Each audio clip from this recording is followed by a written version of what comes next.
Mohon izin bertanya terkait dengan Memiles. Pada beberapa waktu yang lalu, kan ada pengajuan PKPU yang pertama dari pihak sebelah, yang hasilnya hakim menolak PKPU tersebut. Lalu sekarang ada PKPU yang kedua dan ketiga. Nah, saya mohon penjelasan dari Pak Yeye terkait PKPU yang kedua dan ketiga ini. Apakah prediksi Pak Yeye dengan PKPU kedua dan ketiga ini, apakah ditolak atau diterima oleh hakim? Silakan Pak. Ya, nah ini pertanyaan bagus dari Mosuhud Panglima kita. Jadi begini, kalau memang sudah ada putusan PKPU, ini kita sampaikan dulu. Mungkin orang akan bingung, PKPU itu apa? Pilot itu apa? Biasanya orang mengajukan PKPU itu, arti PKPU adalah penundaan kewajiban pembayaran utang. Nah, itu namanya proses dismisal, proses penyaringan. Pengajuan ini pengajuan yang betul-betul berdasar atau tidak. Karena pengadilan niaga ini tidak sembarangan memilotkan satu perusahaan. Jadi diajukan, diterima, diproses segala macam, dikeluarkan surat putusan. Kalau ditolak berarti tidak memenuhi syarat untuk diajukan PKPU, penundaan kewajiban pembayaran utang. Karena di dalam penolakan itu, misalnya salah satunya bahwa ini tidak terkait dengan objek pilot, karena sifatnya bukan utang piutang, karena sifatnya jual beli, slot iklan. Dan apalagi PT Kemenkan juga izinnya jual beli atau dalam arti advertising, periklanan. Yang ketiga juga tidak ada subjeknya satu sisi baik debitur, kreditur maupun sebagai hutang dan piutang. Nah, jadi kalau sudah ada putusan seperti itu menjadikan dasar bagi putusan-putusan berikutnya. Karena di dalam putusan itu akan ada pertimbangan. Nah, di mana pertimbangan ini didasarkan atas alat bukti, saksi-saksi.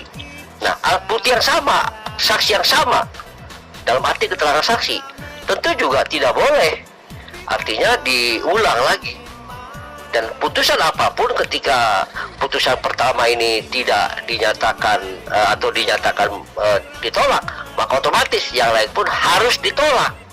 Tidak mungkin hukum berlaku berbeda. Kalaupun berbeda, ya, misalnya berbeda, itu pun pada akhirnya tidak bisa dilaksanakan karena dua putusan yang berbeda itu akan timbul namanya null and void, yaitu tidak dapat dilakukan atau batal sebelum dilakukan.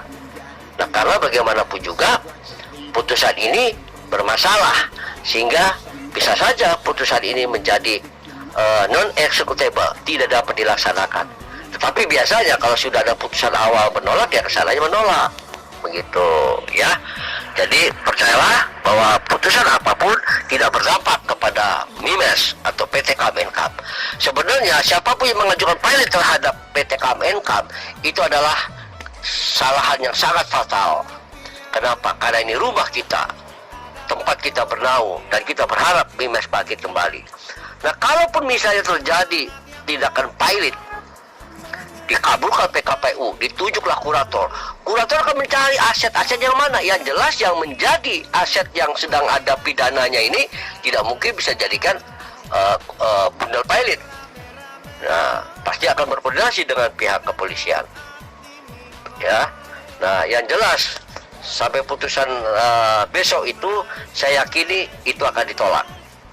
Tidak mungkin ada putusan yang berbeda. Kalaupun berbeda, itu tidak dapat dilaksanakan karena bersifat null and void atau cacat sebelum dilahirkan, atau karena sebelum diajukan sudah cacat.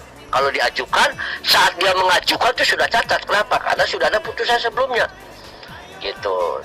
Dan non executable, tidak dapat dilaksanakan. Itu aja penjelasan saya.